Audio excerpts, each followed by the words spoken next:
La historia de tus leyendas favoritas está en Memorias del Fútbol y las camisetas que vistieron en retrofutbol.es, la tienda online líder de camisetas y chaquetas del fútbol vintage. Entra en retrofutbol.es, elige la prenda de tu jugador, equipo o selección favorita y viste como las mejores leyendas del fútbol.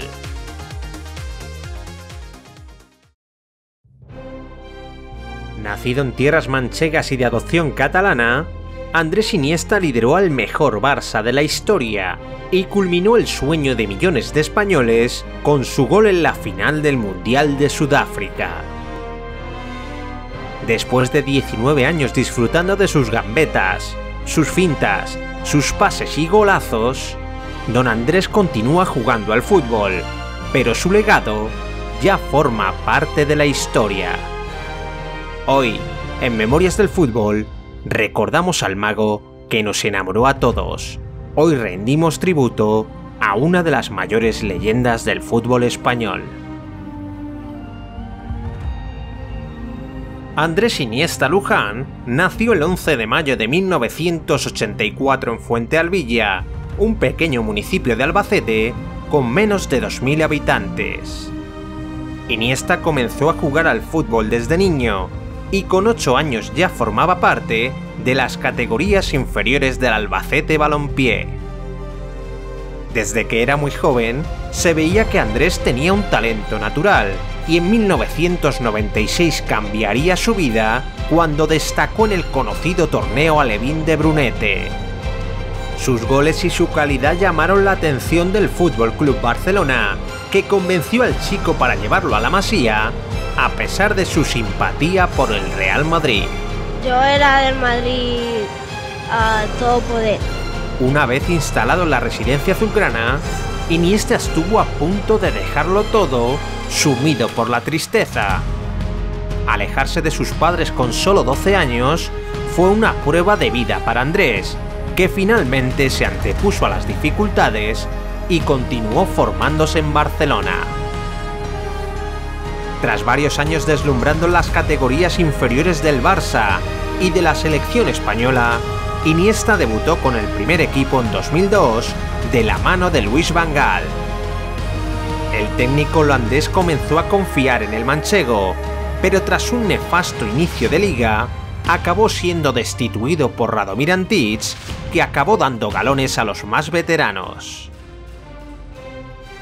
Después de que el Barça viviera una de las peores épocas de su historia, Iniesta formó parte del primer equipo a partir de la temporada 2004-2005. Con 20 años se consolidó como uno de los jugadores de confianza de Frank Rijkaard, jugando 37 partidos, marcando un especial gol en Albacete y ganando su primer título de liga.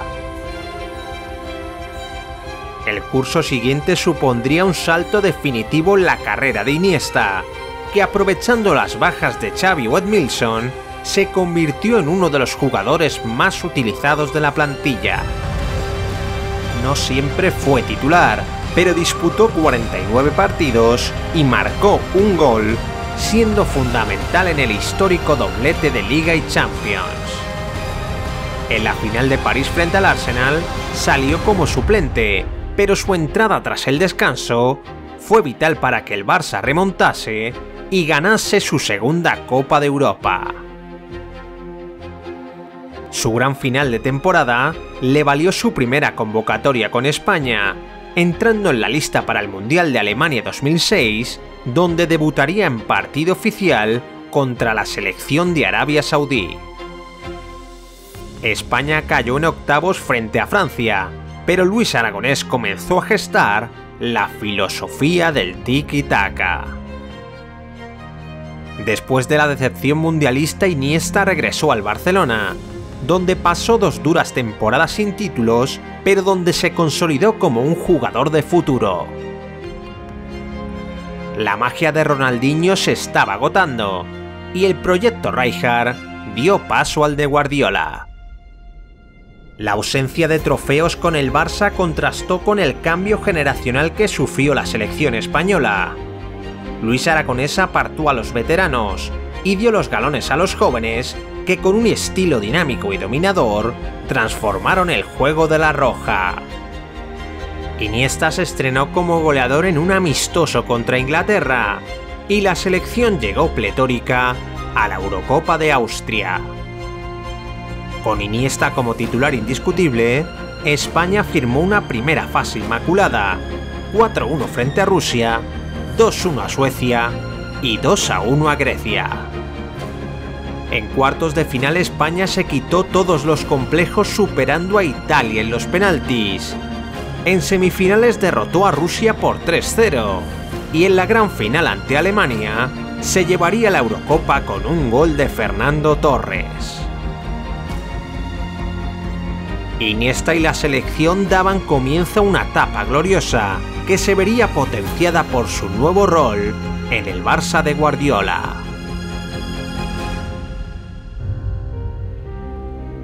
Esa temporada Andresito se convirtió en Don Andrés, marcando 5 goles y dando 17 asistencias en un curso histórico.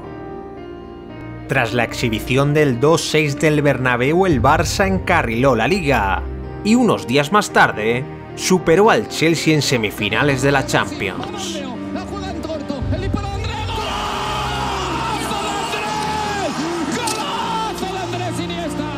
El iniestazo de Stamford Bridge cambió la historia del Barça, que ya en Roma levantaría la tercera Copa de Europa de su historia y firmaría un histórico sextete al curso siguiente. Aquel 2010 Iniesta ganó otro título de Liga y Copa, pero solo pudo jugar 20 partidos debido a las lesiones. Pese a no llegar en su mejor forma, Iniesta fue convocado por Del Bosque para el Mundial de Sudáfrica, pero en el primer partido ante Suiza volvería a caer lesionado. España perdió por 0-1 y se complicó su pase a las eliminatorias, aunque el manchego estuvo de regreso para el decisivo partido ante Chile.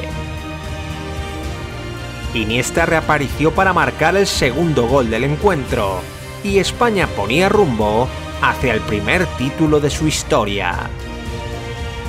El centrocampista manchego jugó todos los partidos y fue creciendo en su juego hasta que llegó la gran noche de su vida, la final de la Copa del Mundo.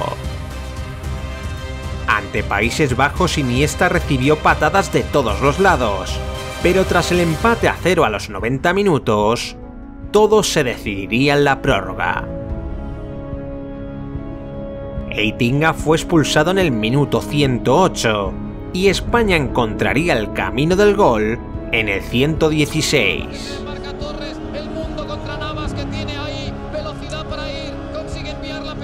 Cés asistió a Iniesta, que tras controlar y escuchar el silencio, remató con el alma.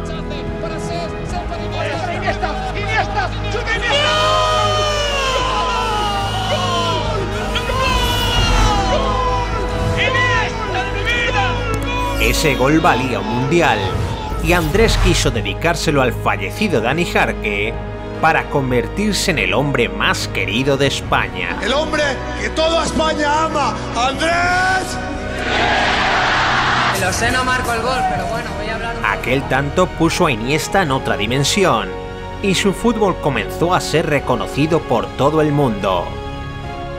Algunos le dieron el favoritismo para ganar el Balón de Oro 2010, pero acabó segundo en las votaciones, por detrás de Messi. A pesar de todo, el centrocampista manchego continuó dando exhibiciones de fútbol con un Barça que parecía imparable. Los de Guardiola arrasaron al Real Madrid de Mourinho con un inolvidable 5-0, y la rivalidad entre los dos grandes del fútbol español estalló meses más tarde con 4 clásicos decisivos en apenas 18 días. El Barça perdió la Copa, pero ganaría la Liga y volvería a una nueva final de la Liga de Campeones. En otra oda al fútbol ofensivo, los catalanes ganaron 3-1 al Manchester United en Wembley, e Iniesta levantaba su tercera orejona. En la temporada 2011-2012, Iniesta tuvo que conformarse con ganar la Supercopa de España y la Copa del Rey, pero llegó a la Eurocopa 2012 en plena forma. El manchego fue el líder de la selección de camino a su tercer título consecutivo y fue nombrado como el mejor jugador del torneo. Su gran europeo le valió por fin un reconocimiento individual, e Iniesta también fue elegido mejor jugador de Europa para la UEFA. Ya sin Guardiola al mando, el Barcelona ganó la Liga de los 100 puntos, pero tras la enfermedad de Tito Vilanova, se derrumbaría en Europa. La 2013-2014 acabó en blanco para los culés y para Iniesta, que culminó un año negro con una temprana eliminación en el Mundial de Brasil 2014. Llegando a la treintena, Iniesta continuó siendo igual de importante en los planes de Luis Enrique, jugando algo menos, pero con minutos de calidad. Junto a la MSN, el manchego fue una pieza clave en un año histórico, en el que el Barça conquistaría el segundo triplete de su historia. Ante la Juventus en la final de Berlín, Iniesta asistió a Rakitic en el primer gol y dio una exhibición siendo designado como el mejor jugador de la final. En la temporada 2015-2016, Iniesta pasó a ser el primer capitán del Barça y tardó solo un partido en levantar su primer trofeo, la Supercopa de Europa. Los catalanes también ganaron el Mundial de Clubes, la Liga y la Copa, pero quedaron eliminados en Europa por el Atlético de Madrid. En verano, Iniesta jugó su última Eurocopa en Francia, donde caería con España en octavos de final frente a Italia. En el tramo final de su carrera como azulgrana, Iniesta fue dosificando sus minutos, pero siempre sin perder su condición de titular. En 2017 fue protagonista en la histórica remontada sobre el Paris Saint-Germain, aunque esa temporada solo pudo ganar la Copa. A las órdenes de Valverde continuó siendo importante, ganó otras 2 ligas y en 2018 se acabaría despidiendo del club levantando otra Copa del Rey. Iniesta contribuyó con un gol a la victoria por 5-0 sobre el Sevilla y celebró el último de sus 32 títulos como azulgrana. Iniesta fue convocado por Lopetegui para el último mundial de su carrera en Rusia 2018, pero el fulminante despido del técnico vasco destruyó cualquier opción de la roja en el torneo. La selección cayó frente a los anfitriones en octavos de final, y con una triste tanda de penaltis, Iniesta decía adiós a su carrera como internacional. Después de jugar 4 mundiales, 3 Eurocopas y una Copa Confederaciones, Iniesta completó 130 partidos como internacional absoluto, en los que marcó 13 goles. A sus 33 años, Iniesta buscaba nuevos retos fuera de Europa y se marchó a Japón para jugar en el Vissel Kobe y convertirse en uno de los jugadores mejor pagado del mundo. En el Imperio del Sol naciente, Andrés sigue dando clases magistrales de fútbol y en sus 4 años ha ganado la Copa Emperador y la Supercopa Nipona. Sufrió una lesión de 4 meses a finales de 2020 y cuando parecía que iba a retirarse, Iniesta anunció el día de su 37 cumpleaños su renovación por 2 temporadas más. La leyenda de Fuente Alvilla continúa viva y cuando se retire será eterna. Andrés Iniesta, sin duda, uno de los mejores centrocampistas de la historia del fútbol.